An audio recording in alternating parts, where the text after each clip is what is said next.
Hello friends, welcome to story book Telugu. మనం ఈ వీడియోలో ఉగాది కుటుంబం అనే స్టోరీ గురించి తెలుసుకుందాం. దిమ్మిడి కుదురు అనే ఊరిలో భుజంగం, జయంతి అనే దంపతులు ఉన్నారు. వాళ్ళకి 2 కొడుకులు. పెద్ద కొడుకు పేరు అనిల్, అతని భార్య నీరజ. ఇక రెండవవాడు సునీల్, అతని భార్య కావేరి. స్వతహాగా భుజంగం కొద్దిగా కోపిష్టి మనిషి కావడంతో అతని కొడుకులు, కోడళ్ళు తల్లిదండ్రులకి దూరంగా వేరే కాపురాలు పెట్టుకుని జీవిస్తున్నారు. ఉండడానికి 2 కొడుకులు ఉన్నా ఇద్దరిలో ఎవ్వరూ తమ దగ్గర ఉండడం లేదు అనే బాధలో ఉండేది జయంతి ఎప్పుడు. అందుకే ఆమె జీవితంలో సంతోషం అనే మాటే మరిచిపోయినట్టయింది. ఎప్పుడు చూసినా కొడుకుల్ని, కోడళ్ళని తలుచుకుంటూ బాధపడుతుండేది. అలా అని తన కోపిష్టి భర్తకి సర్ది చెప్పగలిగే స్థితి కూడా ఆమెకు లేకపోవడంతో ఆమె లోలోపలే కృంగిపోయేది. ఒకసారి కొడుకులు, కోడళ్ల మీద బెంగతో జయంతి బాగా అనారోగ్యం పాలైంది. అప్పుడు ఆమె మీద కేకలు వేస్తూ, ఇప్పుడు ఎవడు చచ్చాడని ఇలా బెంగెట్టేసుకున్నావు? ఏ కొడుకులు కోడలు లేకపోతే మన బతుకులు సాగవా ఏంటి? అత్తమాను కొడుకులు కోడలు అంటావు, ఆళ్లేమో మనకి దూరంగా పోయి సుఖంగా బతికేస్తున్నారు అంటూ ఆ స్థితిలో కూడా భార్య మీదే కేకలేశాడు. కాని ఆమె మనసుని అర్థం చేసుకోలేదు ఆ కోపిష్టి భర్త. ఇది ఇలా ఉంటే అటు పెద్ద కొడుకు అనిల్, నీరజల పరిస్థితి ఎలా ఉందో చూద్దాం. భుజంగం పెద్ద కొడుక్కి ప్రతి విషయంలో తనకి మంచే జరగాలి అనే ఆరాటం. అదే ఉగాది రుచుల భాషలో చెప్పాలంటే తాపగుణం చాలా ఎక్కువ. అలాంటి అనిల్ భార్యకి మాత్రం ప్రతి విషయంలోనూ భయం, అభద్రతాభావం ఉండేది. దాంతో భర్త ఏం తలపెట్టినా వెనకాలే శంకరేపి ప్రశ్నించేది. దాంతో అనిల్ ఆశలు నీరుగారిపోయేవి. ఇంకా అది మొదలు ఆ భార్యాభర్తల మధ్య ఏవో ఒక గొడవలు, చికాకు వచ్చేవి. ఒకసారి ఒక చక్కటి బేరంలో వచ్చిన సైట్ ఒకటి కొనడానికి డబ్బులు తీసుకుని వెళ్లిన అనిల్ మళ్లీ వేళ్లాడేసుకున్న మొహంతో ఇంటికి తిరిగొచ్చాడు. అప్పుడు భర్త వాలకం చూసిన అతని భార్య నీరజ భయపడుతూనే, ఏమండి అలా ఉన్నారేంటండి? కొంపదీసి అది నమ్మకమైన సైట్ కాదా ఏంటి అని అడిగేసరికి అనిల్కి అప్పుడు కోపం వచ్చింది. నీ భయంతో ఏ పని మొదలుపెట్టడానికి ముందైనా అపశకునం నోటితో ఏదో ఒకటి వాగుతావు కదా. ఇంక మనకి మంచెక్కడ జరుగుతుంది? చక్కగా అంత మంచి సైట్ తక్కువ ధరలో వస్తుంది కదా. ఒక 6 నెలలు ఉంచి మళ్ళీ మంచి రేటుకి అమ్మేద్దామనుకున్నాను. మరి ఇప్పుడేం జరిగిందండి? ఇంకేం జరగాలి? ఆ సైటు ఓనర్ చక్కగా లేడు. అక్కడికి వెళ్ళి చూస్తే నేనే ఓనర్ని అని 2-3 వచ్చారు. అలాంటి వాళ్ళని నమ్మి ముందుకెలా వెళ్ళాలి? అందుకే వెనక్కొచ్చి చచ్చాను అంటూ తనకి డబ్బు నష్టం జరగకుండా మేలు జరిగినా స్వతహాగా అతనికున్న తాపగుణంతో అతను గాలిలో కట్టిన మేడలన్నీ కూలిపోయాయని, అదంతా భార్య భయం వల్ల పాడైందని తిరిగి ఆమె మీదే కేకలు వేశాడు. ఇలా ఏ విషయంలోనైనా అనిల్ ఆరాటానికి, నీరజ భయానికి మధ్య వాళ్ళకి ఏ పనులు అంత సులభంగా ఉండేవి కావు. అలా అని వాళ్ళని వెన్నుతట్టి ఓదార్చడానికి వెనక ఎవ్వరూ లేరు. ఇక ఆఖరి జంట, ఆ ఇంటి 2వ కొడుకు సునీల్ విషయానికి వస్తే అతను చాలా కూల్గా ఉండే వ్యక్తి. ఎప్పుడూ ఆనందంగా నవ్వుతూ ఉండేవాడు.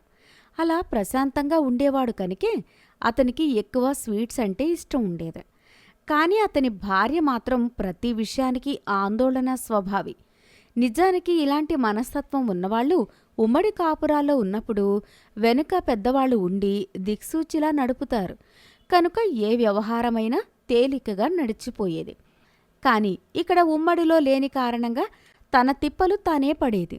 తనకి ఉన్న ఆందోళన రోగం గురించి భర్తకి చెప్పుకుంటే అతను ఏమనేవాడంటే, చూడవై శ్రీమతి, నాలాగా ప్రతి విషయాన్ని చాలా తేలికగా తీసుకోవడం, అన్నీ సవ్యంగా అవుతాయనే నమ్మకం ఉంచి నవ్వడం, ఆనందంగా ఉండటం అలవాటు చేసుకోబోయ్. ఇలా ఆందోళన పెంచుకున్నంత మాత్రాన అయ్యేవి ఆగక మానవు కదా.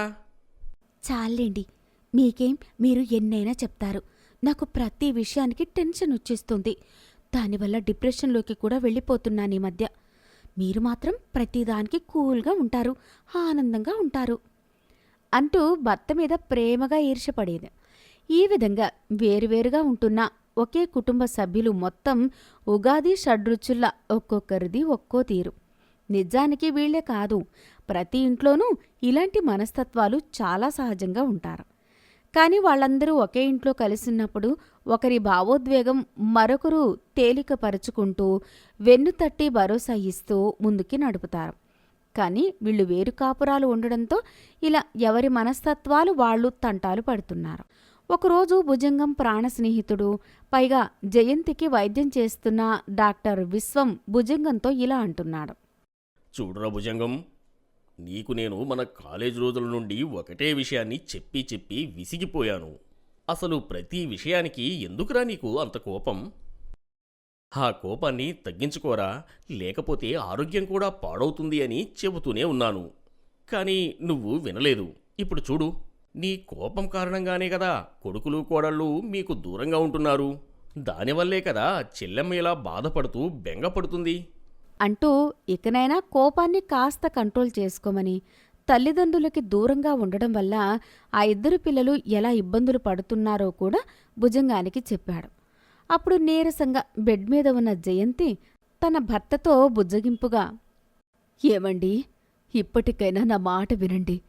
కనీసం ఈ ఉగాది పండక్కైనా పిల్లల్ని ఇంటికి పిలుద్దామండి. వాళ్లతో కలిసి పండుగ చేసుకున్నట్టు ఉంటుంది. ఒకరి విషయాలు ఒకరం పంచుకున్నట్టు ఉంటుంది. మన అదృష్టం ఏంటంటే మనకి మంచి కోడళ్ళు వచ్చారండి.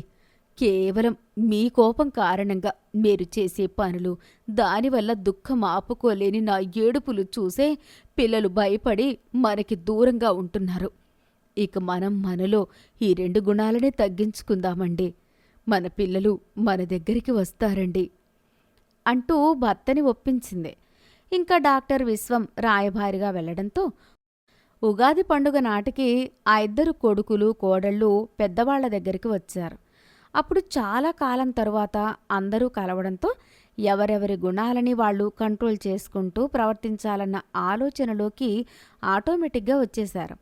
దాంతో ఆ ఉగాది పండుగ నాడు మధుర, ఆమ్ల, కటు, కషాయ, లవణ, పిత్త భేదాత్ అన్నట్టు ఎక్కువ ఆనందపడే చిన్న కొడుకు సునీల్, ప్రతి విషయానికి అదిరిపడే ఆమ్లగుణం ఉన్న కావేరి, ఏ విషయానికైనా మొదట కోపం తన్నుకొచ్చే కటుగుణం ఉన్న మిరియం లాంటి మామ భుజంగం, అన్ని విషయాలకి బాధ, ఏడుపే పరిష్కారం అన్నట్టు ఉండే కషాయ గుణం ఉన్న జయంతి, చివరిగా ఏ విషయానికైనా ఎక్కువ ఆశ, ఆరాటం పడే లవణగుణం ఉన్న అనిల్, అన్నింటికీ భయపడిపోయే పిత్తగుణం ఉన్న నీరజ, ఇలా ఉగాది షడ్రుచులా ఉన్న ఆ 6గురు ఒకే ఇంట్లో కలిసి ఆ పండుగ నాడు తలో పని అందుకొని చక్కగా ఇంటికి తోరణాలు కట్టుకున్నారు. కోడళ్ళిద్దరూ బొబ్బట్ల పాయసమని వంటల్లో మునిగిపోతే భుజంగం దంపతులు మాత్రం ఈసారి షడ్రుచుల్లో ఏ ఒక్క రుచి ఎక్కువ కాకుండా, అలా అని తక్కువ కాకుండా, నిజంగా ఉగాది పచ్చడి అంటే ఉగాది పచ్చడిలాగానే షడ్రుచుల సమతుల్యతతో ఉండాలి అని ఉగాది పచ్చడి తయారుచేసి పూజ అనంతరం అందరూ తిన్నారు. అప్పుడు ఆ పచ్చడి నేర్పుతున్న జీవిత పాఠం అర్థం చేసుకున్న భుజంగం, నిజమేనర్రా పిల్లలు, నా కోపం కారణంగా మీరు మాకు దూరంగా ఉంటున్నారన్న కోపం మరింత పెరిగి నేను ప్రశాంతంగా ఉండటమే మానేశాను. దానివల్ల మీ అమ్మ నవ్వడమే మర్చిపోయింది. అవును నాన్న, నేను కూడా ప్రతి విషయానికి ఎక్కువ ఆరాటపడటం, నా ప్రవర్తన చూసి మీ పెద్ద కోడలు ప్రతిదానికి భయపడటంతో మా ఇద్దరి మధ్య ఎప్పుడూ ఏవో ఒక గొడవలే ఉండేవి. అదే మీలాంటి పెద్దవాళ్ళు మా వెనక ఉంటే ఆ అత్యాశకి, ఆరాటానికి కళ్ళెం వేసేవారు. దానితో తనకి అంత భయం వచ్చుండేది కాదు. మా పరిస్థితి కూడా అదే మామయ్య గారు. మీ అబ్బాయికి అన్నీ సవ్యంగా జరుగుతాయి కాబట్టి ఆనందం మాత్రమే ఇప్పటి వరకు తెలుస్తోంది. కానీ కాలం ఎప్పుడూ ఒకేలా ఉండదు కదా. ఇలాంటి మనసు ఉన్న మనిషి రేపు జీవితంలో ఏదైనా చిన్న దెబ్బ తగిలినా కనీసం ఆ పరిస్థితిని ఎలా తీసుకోవాలో కూడా ఆయనకు తెలియదనే నా ఆందోళన అంటూ ఏ జంటకు ఆ జంట తమలోని షడ్గుణాలు విడివిడిగా ఉండడం వల్ల వచ్చే నష్టాలేంటో ఒకరితో ఒకరు పంచుకుని చివరికి ఆ ఉగాది నుండి ఆ 6 రకాల రుచుల్లాగా ఈ 6 గుణాలు ఉన్న వారందరూ ఒకే కుటుంబంగా మారిపోయి ఉగాది కుటుంబంగా కొత్త జీవితాన్ని మొదలుపెట్టారు. కథ చివరి వరకు చూశారు అంటే ఎంతో కొంత నచ్చే ఉంటుంది. వీలైతే లైక్ చేయండి, కుదిరితే షేర్ చేయండి. మరిన్ని కొత్త వీడియోస్ కోసం మన స్టోరీ బుక్ తెలుగు ఛానల్ని సబ్స్క్రైబ్ చేసుకోండి.